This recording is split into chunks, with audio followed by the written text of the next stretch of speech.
और वहाँ पे तो काफ़ी माइनस में टेम्परेचर है, लेकिन लग रहा है कि आज इस्लामाबाद में भी जो है वो मॉस्को ही बन गया है। और आपसे कुछ देर पहले सेंट्रल एग्जीक्यूटिव कमेटी की जो हमारी पीटीआई की पार्टी है उसकी मीटिंग हुई है। एक तो उसमें वज़ीर-ए-आज़म साहब ने जो मॉस्को का दौरा है उसके ऊपर पार्टी को एतमाद में दिया है, जो हमारा वहाँ पे गुफ्तगू होनी है उसके ऊपर एतमाद में दिया है। और आपसे कुछ देर बाद वज़ीर-ए-आज़म जो है ये वफ़द के हमरा रवाना होंगे मॉस्को में, और वहाँ पे मॉस्को में अराइवल होगी, और उसके बाद कल उनकी प्रेसिडेंट पुतिन जो हैं उनसे मुलाकात होगी। 23 साल के बाद ये एक बायलैटरल दौरा जो है वो होने जा रहा है। और इस वक्त जो एक आलमी सूरत हाल है उसमें ये दौरा और अहमियत इख्तियार कर गया है, क्योंकि तमाम इस वक्त दुनिया की नज़रें जो हैं वो प्रेसिडेंट पुतिन और प्राइम मिनिस्टर इमरान खान की मुलाकात के ऊपर होंगी। कल एक रशियन टेलीविज़न के साथ आरटी के साथ इंटरव्यू में वज़ीर-ए-आज़म ने ख़ुद वाज़े किए थे हमारी ख़ारजा पॉलिसी के। उसमें उन्होंने ये वाज़े किया था कि देखिए, हम कतई तौर के ऊपर किसी ग्रुप का हिस्सा नहीं बनना चाहते, ना ही हमारी ये पॉलिसी होगी, और हम एक अपनी आज़ादाना पॉलिसी जो है ख़ारजा पॉलिसी बरकरार रखेंगे। तवील अरसे के बाद पाकिस्तान जो है वो अपनी ख़ारजा पॉलिसी में ये इंडिपेंडेंस दिखा रहा है, जो वज़ीर-ए-आज़म इमरान खान की हुकूमत में वापस आई है पाकिस्तान में। अल्हम्दुलिल्लाह आपने देखा कि किस तरह से हमने जब अफ़गानिस्तान के मामले के ऊपर जो पाकिस्तान का एक आलमी किरदार है उसको कितना सराहा गया, और हमारा नुक्ता नज़र बिल्कुल दुरुस्त निकला। जब अशरफ गनी वहाँ बसर इक़्तिदार थे तो हमने बारहा ये बात वहाँ पे बताई थी, इमरान खान ने ये बात, हमने अमेरिका से भी बात की थी, हमने बरतानिया से भी बात की थी, हमने ख़ुद अशरफ गनी साहब से भी ये बात की थी कि भाई इस वक्त इंतखाबात को छोड़ें, आप एक इंक्लूसिव हुकूमत बनाने की तरफ जाएँ। और अशरफ गनी को हमने बावर कराया था अफ़गानिस्तान को कि अगर इन्होंने अपनी सूरत हाल ठीक नहीं की तो ये ज़्यादा देर नहीं चल सकेंगे, और वही हुआ जो हमने कहा था। अब उसके बाद की जो सूरत हाल है उसमें हम ये कह रहे हैं कि फ़िलहाल आप हुकूमत को छोड़ दें, अफ़गानिस्तान के लोगों की फ़िक्र करें। वहाँ पे इस वक्त जो बहरान है, ग़ज़ाई बहरान है, उस वक्त एक मुआशी बहरान है, उसको सहारा देने की ज़रूरत है।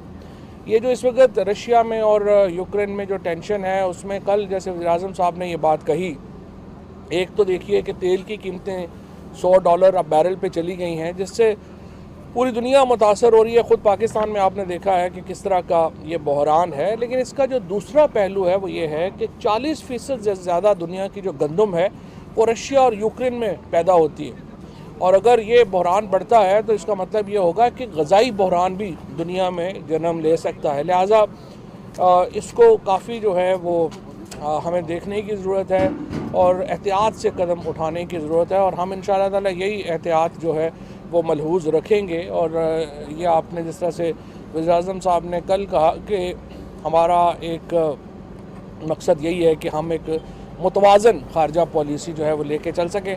इससे पहले चाइना का जो दौरा हुआ वज़ीर-ए-आज़म का, उसमें जिस किस्म की चाइनीज़ प्रेसिडेंट ने रिसेप्शन दी और प्राइम मिनिस्टर ने वहाँ पे, और CPEC के ऊपर जो असरात आए हैं वो अब आहिस्ता आहिस्ता सामने आना शुरू हो गए हैं, और उस पर आपको अंदाज़ा हो रहा है कि कितना बड़ा एक कदम था जो वज़ीर-ए-आज़म ने उठाया। उसके साथ साथ कोरोना के ऊपर जो पाकिस्तान को अप्रिसिएशन मिली पूरी दुनिया में, वो आपके सामने है। बिल गेट्स यहाँ पे तशरीफ़ लाए, पोलियो का जो ख़ात्मा हुआ, और बिल गेट्स जैसे लोग जो हैं जब मुल्कों में आते हैं तो ज़ाहिर है कि उसकी आपको एक बहुत बड़ी खुशखबरी होती है।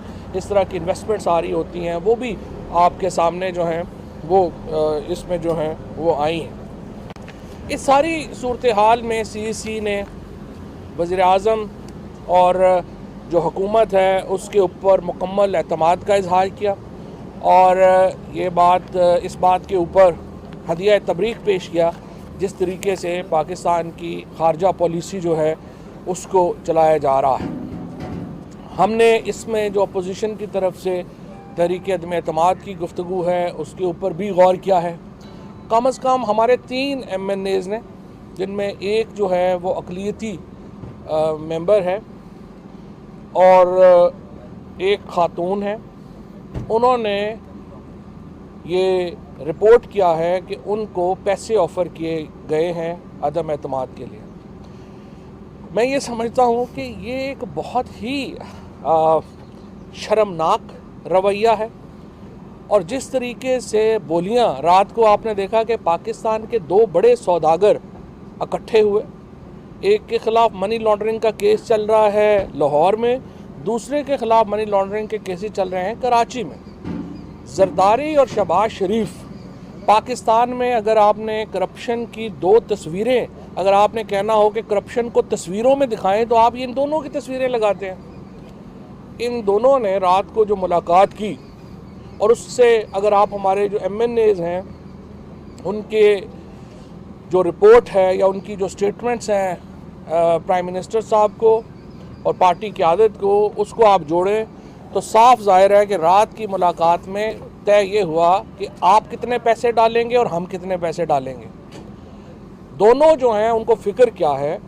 शहबाज शरीफ का केस डे टू डे अब इंशाअल्लाह ताला आगे चलने के इम्कानात पैदा हो रहे हैं। शहबाज शरीफ सिर्फ एक वजह से इस वक्त जेल से बाहर है कि ये केस डे टू डे नहीं चल रहा। जिस दिन ये केस डे टू डे चलना शुरू होता है और मनी लॉन्ड्रिंग के केसेस आते हैं, आप देखेंगे शहबाज शरीफ ने तो जेल जाना है। यही हाल आसिफ जरदारी का है। मैं अदालतों को भी यहाँ पे ये कहना चाहता हूँ कि आप देखिए, दोनों ने अदालतों में सर्टिफिकेट दिए हैं कि हम बीमार हैं, और दोनों रात को मिल रहे हैं, सारा मीडिया सारा देख रहा है, सारा सबके सामने देख रहे हैं और डिस्कशन कर रहे हैं कि लोग ख़रीदने हैं, आप कितने पैसे डालेंगे, हम कितने पैसे डालेंगे। ये हॉर्स ट्रेडिंग का बड़ी मुश्किल से पाकिस्तान में ख़ात्मा होने की एक उम्मीद पैदा हुई थी, लेकिन ये दोनों जमातें मिल के उसको दोबारा वापस लाना चाहती हैं। ये इंशाल्लाह हम नहीं होने देंगे। हमारी बड़ी गहरी नज़र भी है, और मैं यहाँ पे अपने MNAs को भी सलाम पेश करना चाहता हूँ, अपने मेंबरान जो मुंतखब हैं, कि उन्होंने तमाम मामलात के ऊपर पार्टी लीडरशिप को एतमाद में रखा, उनको बताया, और उससे ये जो और साथ साथ बता भी रहे हैं। और इंशाअल्लाह ताला ये अभी तक तो इनकी ज़रूरत नहीं हुई कि तरीके अदम एतमाद ला सकें। एक हफ़्ता हो गया इनको ये तय किए कि नो कॉन्फिडेंस लेके आएंगे, और मैंने ये कहा था कि आप में ज़रूरत है तो कल ही लेके आए, लेकिन आप नहीं ला सके। अभी भी ये नो कॉन्फिडेंस वगैरह नहीं ला सकेंगे, और मेरा इनको चैलेंज है कि वो अगले 24 घंटों में लेके आएँ, और तो उनको लग पता जाएगा कि इनके साथ होती क्या है।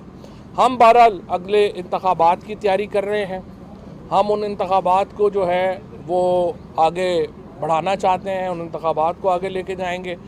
आज हमारा पार्लिमानी बोर्ड जो पंजाब का है उसका इजलास है, और डिस्ट्रिक्ट मेयर्स का जो पहला मरहला है उसके उम्मीदवारों की जो एप्लीकेशंस हैं वो तलब की जा रही हैं, और उसके उनको आगे हम बढ़ा रहे हैं। वो भी फ़ारूक आपको डिटेल जो है उसके ऊपर भी बात जो है वो कर लेंगे। एक इंतहाई इस वक्त हुकूमत जो है वो दुरुस्त सिमत में जा रही है। हमारी तमाम तर मुश्किलात के बावजूद हमारी मईशत जो है वो सही पैराए में आगे बढ़ रही है, और पैकेजेस हम इंशाल्लाह अगले हफ्ते ला रहे हैं जिससे और आवाम को रिलीफ देंगे। पाकिस्तान में एक तवील अरसे के बाद जो OIC होने जा रही है, इस्लामी वज़राए ख़ारजा की कॉन्फ्रेंस इंशाल्लाह होने जा रही है, और उसके लिए तैयारियां जो हैं वो अरूज के ऊपर हैं। और आज का जो दौरा है वज़ीर-ए-आज़म का, ये बहुत अहमियत का हामिल होगा, और इंशाल्लाह आपको यहाँ से भी पता चलेगा कि पाकिस्तान की अहमियत में बेपनाह इजाफ़ा हो रहा है। और मैं फ़ारूक साहब आपसे दरख्वास्त करूँगा कि पार्लिमानी बोर्ड पे बात करें। बिस्मिल्लाहिर्रहमानिर्रहीम। आज जैसा कि मिनिस्टर साहब ने आपको कहा कि हमारा जो बाकायदा तौर के ऊपर पार्लिमानी बोर्ड्स भी जो है वो कायम कर दिए गए हैं, और ख़ास तौर के ऊपर आइंदा जो पंजाब के अंदर हमारी वज़ीर-ए-आज़म साहब की हमेशा एक कमिटमेंट रही है कि लोकल गवर्नमेंट का निज़ाम जो है वो कायम होना चाहिए, और गवर्नेंस जो है वो थ्रू लोकल गवर्नमेंट्स के ज़रिए होनी चाहिए। उसकी तरफ हम बढ़ रहे हैं। खैबर पख्तूनख्वा के अंदर पहला मरहला मुकम्मल हो चुका है, दूसरे मरहले की वहाँ भी जो है वो तैयारियाँ जारी हैं। लेकिन ख़ास तौर के ऊपर पंजाब के हवाले से आज पार्लिमानी बोर्ड की मीटिंग है, जिसके अंदर जो हमारे मुतवक्को उम्मीदवारान हो सकते हैं और उनसे जिस तरह दरख्वास्तों का बताया गया, दरख्वास्तें तलब करने का मामला है। और आपके इल्म में है कि पहले भी हमने ये एक जुर्रतमंदाना इक़दाम लिया, हमने डायरेक्ट इंतखाबात जो है वो खैबर पख्तूनख्वा के अंदर भी करवाए, और एक मजबूत लोकल बॉडीज़ का एक बाख्तियार निज़ाम जो है वो हम लेकर आए हैं। और जो आइनी रिक्वायरमेंट है, आइन का 140A है, उसको हम इंशाल्लाह पंजाब के अंदर भी पूरा करने जा रहे हैं। और जो हमारे वहाँ पर उम्मीदवारान हैं उनकी जो काबिलियत है, अहलियत है, उसको परख के हम इंशाल्लाह अपने जो उम्मीदवारान हैं उनको फॉलो करेंगे। और इसी तरीके से जो हमारी डिस्ट्रिक्ट की, जो हमारी तहसीलों की सतह के ऊपर जो हमारी ऑर्गेनाइजेशंस हैं, उन तंजीमों का भी व्यू जो है वो उसके अंदर शामिल किया जाएगा। उन तंजीम साजी को भी हम बड़ी तेज़ी के साथ मुकम्मल कर रहे हैं। इसी के साथ साथ आपके ये भी इल्म में है कि वज़ीर-ए-आज़म साहब ने अवामी राब्ता मुहिम का भी जो है वो आगाज़ किया हुआ है और हम इस अवामी राब्ता मुहिम को मज़ीद आगे बढ़ाना चाहते हैं। और जैसे ही प्राइम मिनिस्टर साहब अपना ये दौरा मुकम्मल करके आएंगे तो उनका अगला जो जलसों का शेड्यूल है वो तैयार होगा। मंडी बहाउद्दीन में आपने देखा कि आपने पहले भी माजी के अंदर बड़े बड़े वज़राए आज़मों के जो है वो जलसे देखे होंगे, तो आपको नज़र आता था कि पटवारी और सरकारी मुलाजमीन की बुनियादों पर ये जलसे होते थे। लेकिन मंडी बहाउद्दीन के अंदर जिस तरह स्टेडियम खचाखच बढ़ा हुआ था, बाहर सड़कें बढ़ी हुई थी, वो इस बात की निशानदही है कि आज भी लोग जो हैं वो अपने वज़ीर-ए-आज़म के साथ खड़े हैं, प्राइम मिनिस्टर के साथ खड़े हैं और वो वज़ीर-ए-आज़म साहब को जो है वो आवाम के अंदर देखना चाहते हैं। और ये पहली हुकूमत है जो ख़ास तौर के ऊपर पंजाब के अंदर, पहले आपको पता होता था कि वसाइल एक शहर पे खर्च हो जाते थे, 360 अरब रुपए का डिस्ट्रिक्ट डेवलपमेंट पैकेज जो है वो हम लेकर आए हैं, जिसमें हमने तमाम अजला को उनकी ज़रूरियात को मद्देनज़र रखते हुए वहाँ यकसा तरक्की के जो है वो मौके फ़राहम किए हैं। और जिस तरह अभी फवाद साहब भी आपको बता रहे थे कि यहाँ ये सवाल नहीं होना चाहिए कि अदम एतमाद अब आएगी, कब आएगी, इनकी तरफ से जो है वो कौन उम्मीदवार है, कौन नहीं उम्मीदवार। यहाँ पर हमारे नज़दीक जो अहम सवाल है वो सवाल ये है कि पहले जो है वो पापड़ वाले, फलूदे वाले, आसिफ अली जरदारी ने अंदर जाना है या मकसूद चपड़ासी और मसरूर अनवर वाले शहबाज शरीफ ने पहले अंदर जाना है, जिसकी हमारी CEC का भी ये आज मुतालबा है। और ये हम मीडिया के सामने फवाद साहब ने भी रखा कि इनकी डे टू डे हेयरिंग होनी चाहिए और ये लाइव मीडिया के सामने आनी चाहिए। और जैसे ही ये असम्बली का इजलास भी होगा, हमारी करारदाद भी तैयार है, वो करारदाद भी हम असम्बली के अंदर जो है वो पेश करेंगे। जैसे पता चले कि 14 मुलाजमीन 16 अरब रुपया उनके अकाउंट के अंदर आ जाता है। ये मकसूद चपड़ासी जैसी किस्मत जो है यहाँ पे मौजूद किसी कैमरा मैन की नहीं है, क्योंकि ये रमज़ान शुगर मिल के मुलाजिम नहीं है, ये मीडिया चैनल्स के मुलाजमीन हैं। इनके अकाउंट में 4 अरब, 2 अरब, 3 अरब नहीं आएगा। लेकिन चूँकि ये इतने बड़े करप्शन के साइंसदान हैं कि इन्होंने जो है वो अपने 10-10 हज़ार रुपये के जो मुलाजमीन इनके पास काम करते थे, उनके अकाउंट्स के अंदर जो है वो 4-4 अरब रुपया जो आ जाता है, उसका इनको जवाब देना पड़ेगा। उस हवाले से ये खौफ है। ये कोऑर्डिनेट के ऊपर जरा बात कीजिएगा कि आज खत लिखा है अमीनुल हक ने, क्या वो उसने साइन नहीं किया था? IT मिनिस्ट्री ने बनाया था ये। और दूसरा ऑर्डिनेंस के हवाले से आज अटॉर्नी जनरल भी उसकी मुखालफत कर रहे हैं, आप क्या कहते हैं? नहीं, कोई मुखालफत नहीं कर रहा है। ये अटॉर्नी जनरल साहब अभी आ भी रहे हैं, मैं उनसे समझना चाहता हूँ कि उन्होंने ये बात कही क्यों, क्योंकि वो तो सारे प्रोसेस का हिस्सा थे। जो भी लेजिस्लेशन हुई है अटॉर्नी जनरल साहब के भी इल्म में थी और अमीनुल हक साहब के भी इल्म में थी। कई दफ़ा ये होता है कि रिएक्शन से लोग समझते हैं कि हम, कई दफ़ा पॉइंट ऑफ व्यू भी उस तरीके से नहीं आता, तो भी ज़रा समझ लें कि उनका पॉइंट ऑफ व्यू है क्या। देखिए, जो तोहमत है, बहतान है, ये इस्लामिक लॉ में सज़ाएँ हैं, इसमें ये कोई नहीं हो सकता। और अगर आप सूरह नसा पढ़ेंगे तो सूरह नसा में तो हदूद है अगर आप औरत के ऊपर तोहमत लगाएं, तो ये क्रिमिनल जो उसकी है वो मौजूद है। और फिर दूसरी बात यह है कि ये ज़रूर है, मैं ज़ाती तौर के ऊपर मैं ये समझता हूँ कि ऑर्डिनेंस जो कैबिनेट ने अप्रूव किया है वो एक जज साहब को तो बिल्कुल उसको रिस्ट्रेन नहीं करना चाहिए। जब सुप्रीम कोर्ट में 3 जज सुनते हैं, फुल बेंच बने और उसके ऊपर नुक्ता नज़र सुन के फिर फैसला करें।